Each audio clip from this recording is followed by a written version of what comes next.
Hello guys, welcome to my new blog. আমি channel নাম করেছি। এখন সকাল সকাল ছাদে চলে এসেছি, কারণ ছাদটা আমার সকালে ভীষণ ভালো লাগে। ছাদে সুন্দর মনোরম পরিবেশ থাকে, তো ছাদে থাকতে ভীষণ ভালো লাগে সকালটা। আজকে আমি সাথে একটা ভাইরাল ফেস মাস্ক শেয়ার করবো, যেটা ইউটিউব, ফেসবুক সব জায়গায় এখন ভাইরাল। তো যদি বাড়িতে দিদি এসেছেন, দিদির সাথে ফেস মাস্কটা শেয়ার করবো। তো চলো আগে ভিডিওটা শুরু করি। এই রেমেডিটার মেন ইনগ্রেডিয়েন্টস কিন্তু হলুদ গুঁড়ো। দেখো আমি হলুদ গুঁড়োটাকে ভালো করে চাটুতে রোস্ট করে নিচ্ছি। এটা এখন ইনস্টাগ্রাম, ইউটিউব, ফেসবুক সব জায়গায় ভাইরাল। তোমরা স্ক্রল করতে করতে মাঝে মাঝেই দেখবে এই ফেস প্যাকটা সবাই কেউ না কেউ তোমাদের এটা রিভিউ দিচ্ছে। আর এটা সবাই কেন করছে জানো? কারণ এটার রেজাল্টটা ভীষণ পরিমাণে সারপ্রাইজিং, মিসমারাইজিং, মানে তোমরা ভাবতেই পারবে না রেজাল্টটা। আমি তো নিজেও চমকে গেছিলাম এই রেজাল্টটা দেখে। আমি সিরিয়াসলি ভাবিনি ফেস প্যাকটার রেজাল্টটা এরকম আসতে পারে।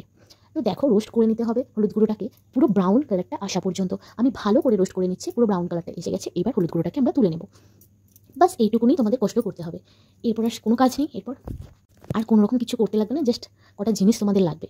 সেটা হচ্ছে 2 চামচ বেসন লাগবে। যেহেতু কি আমরা দুজন আছি তাই দুজনের মাপে 2 চামচ নিয়েছি। তোমরা যদি একজন থাকো একজনের মাপে 1 চামচ নিলেই এনাফ। তো আর লাগছে দেখো হানি, আর লাগছে last but not the least গোলাপ জল।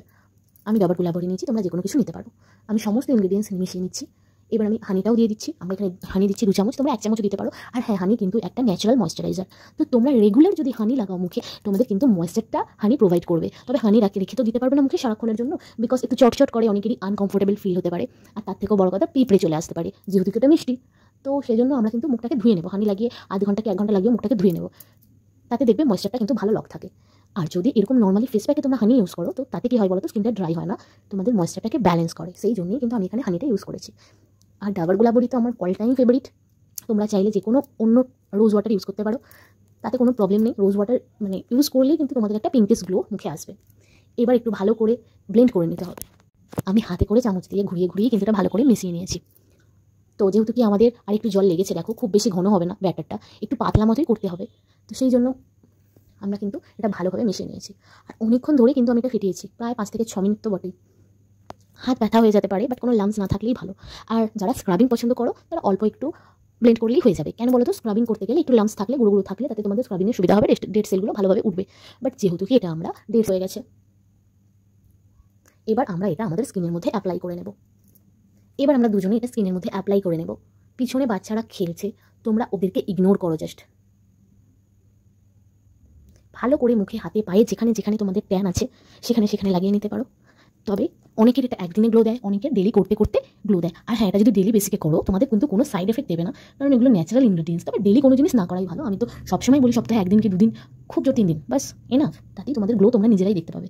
আমার তো একবারই ভালো গ্লো এসে গেছিলো। তো আর দিদির মনে হয় 2-3 দিন করার পর ভালো গ্লোটা এসেছিলো। তো এবার আমরা দেখো ভালোভাবে সমস্ত কিছু মুখের মধ্যে, হাতে, পায়ে সব লাগিয়ে নিয়েছি। লাগিয়ে নিয়ে প্রায় 20 মিনিট মতো রাখবো। তোমাদের যদি ড্রাই স্কিন হয় 10 মিনিট রেখো, কোনো ব্যাপার না, তাতেই কাজ হয়ে যাবে।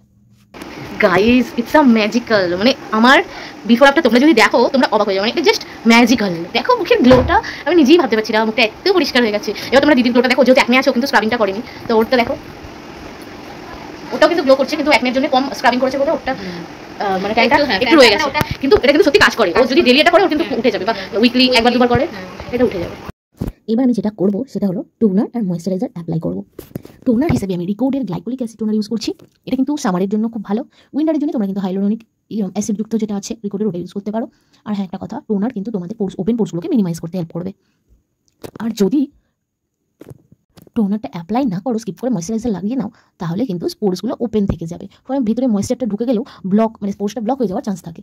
তাতে করে তোমাদের ঘামটাও ঠিকমতো বেরোয় না, ময়েশ্চারটাও ঠিকমতো আসে না, মানে ময়েশ্চার লকটা ঠিকমতো হয় না। তার টোনিংটা করে নেওয়ার পর ময়েশ্চারাইজারটা লাগালে তাতে কি হয়, ময়েশ্চার লকটা ভালো হয়। আর ময়েশ্চারাইজার তো লাগাতেই হবে, ওটা তো মাস্ট। তো স্টেডিয়াম প্রসেসটা করতেই হবে। এটা মাস্ট, ক্লিনজিং, টোনিং, ময়েশ্চারাইজিং। তোমরা যদি ফেস প্যাক করে ক্লিনজ করো, যেটা আমরা করেছি, ফেস প্যাকটা করে ক্লিনজ হয়ে গেছে স্কিনটা, তারপর টোনার অ্যান্ড ময়েশ্চারাইজার অ্যাপ্লাই করছি। তোমরা যদি সেটা না করে ফেস ওয়াশ দিয়ে ফেসটাকে ভালো করে পরিষ্কার করে নাও, ক্লিনজ করে নাও, সেটাও কিন্তু হবে। ক্লিনজিং, টোনিং, ময়েশ্চারাইজিং কিন্তু রেগুলার করতে হবে। আর তার উপরে যদি তোমরা নাইট ক্রিম লাগাও রাতে, সেটা কিন্তু এক্সট্রা বেনিফিট দেবে। এবার আমরা ময়েশ্চারাইজারটা লাগিয়ে নর্মাল স্কিনের জন্য অ্যান্ড সেনসিটিভ স্কিনের জন্য। সো আমি সেটা ইউজ করছি। তোমাদের যদি অয়েলি স্কিন হয় অয়েলি স্কিন করতে পারো। আমার যেহেতু নর্মাল স্কিন, আমি নর্মাল স্কিন ইউজ করছি। দিদি ড্রাই স্কিন আছে, সো ড্রাই নর্মালটা আমরা ইউজ করছি, আমাদের দুজনের অসুবিধা হচ্ছে না। আর ওর সেন্সিটিভও আছে স্কিনটা, সো এটা খুবই বেস্ট। এটা ডাক্তাররাও রেকমেন্ড করে, তোমরা জানি সেটা এখন ডাক্তাররাও রেকমেন্ড করে। আর আমাদের ইন্ডিয়াতে এটা ভীষণ পপুলার ব্র্যান্ড। একটা ভালো করে স্কিনে অ্যাপ্লাই করে নিতে হবে।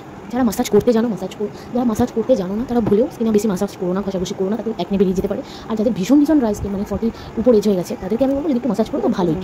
ভিডিওটা ভালো লাগলে চ্যানেলটাকে সাবস্ক্রাইব করে দিও, ভিডিওটাকে একটা লাইক করে দিও, আর একটা দারুণ কমেন্ট করে যাও, যেটা আমাকে প্রচুর প্রচুর প্রচুর ইন্সপায়ার করবে। চলো দেখা হচ্ছে আবার নেক্সট ব্লগে। Tata, by.